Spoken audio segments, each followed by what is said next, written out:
I used to believe love was straightforward. You meet someone, commit, build a life, and that's it. I thought that genuine love alone could carry a relationship through anything. I was wrong. Love can be delicate, especially when curiosity and new ideas begin to challenge what once felt untouchable.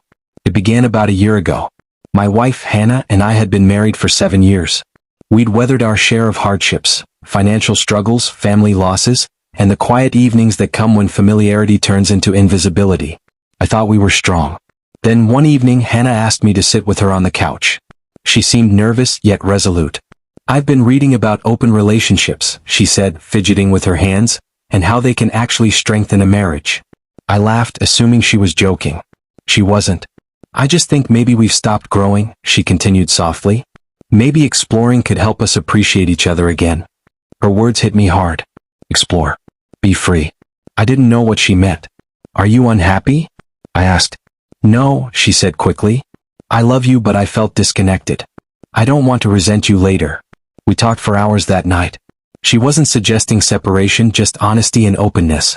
She framed it as a modern, mature approach to building trust. I wanted to support her, to show I wasn't closed-minded. Reluctantly, I agreed.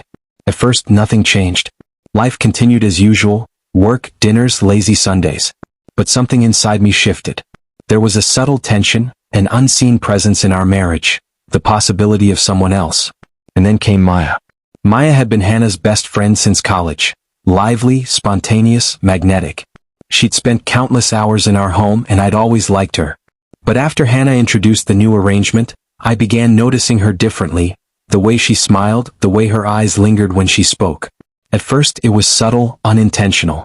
Weeks later, Maya stopped by while Hannah was working late. She brought wine, saying she wanted to check in. We talked about marriage, how love evolves, and the complexities of long-term relationships. "You're brave," she said softly. "Hannah told me about your arrangement." I smiled awkwardly. Brave isn't exactly the word I'd use. "You're traditional, huh?" she said, tilting her head. "Maybe," I admitted. "Marriage is supposed to be about two people, not four." "But what if the two people forget how to feel alive?" she asked. Her voice wasn't flirtatious, but intimate, sincere. When she placed her hand on mine, it felt like she could see every frustration I'd hidden. That night, I returned home changed. Hannah seemed lighter, happier, her newfound freedom creating a spark I couldn't reach. She stayed out late, smelled of unfamiliar perfume, laughed more freely. I tried to trust her, but my mind was in turmoil. Then Maya texted, "Can we talk?" I shouldn't have gone. Loneliness and curiosity led me anyway. Over coffee, she spoke gently, not to tempt me, but to show concern. "I think Hannah doesn't realize how much this is hurting you," she said. Her words weren't malicious, they were empathetic. But empathy can blur into something else when hearts are vulnerable. "I've always admired your loyalty," she whispered. "If she can't see what she has, someone else does." Her words left me frozen. Emotionally, something had shifted. We didn't cross a physical line, but I knew the dynamic of our lives had changed forever. That night, I watched Hannah sleep and wondered if she still saw me as a husband, or just a participant in a social experiment. I realized then that openness had not created freedom. It had created distance. Weeks later, I shared my feelings with Hannah. Not what Maya had said, but how it had affected me. She was quiet, tears spilling slowly. "I didn't think this would hurt you," she whispered. "It didn't make us stronger," I said.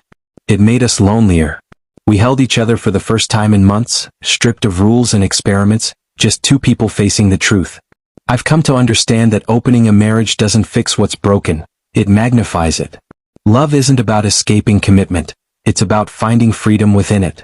And while I'll never forget Maya's words or their effect on me, I now know this. The moment someone else fills the space your partner once occupied, your marriage isn't open, it's already fracturing.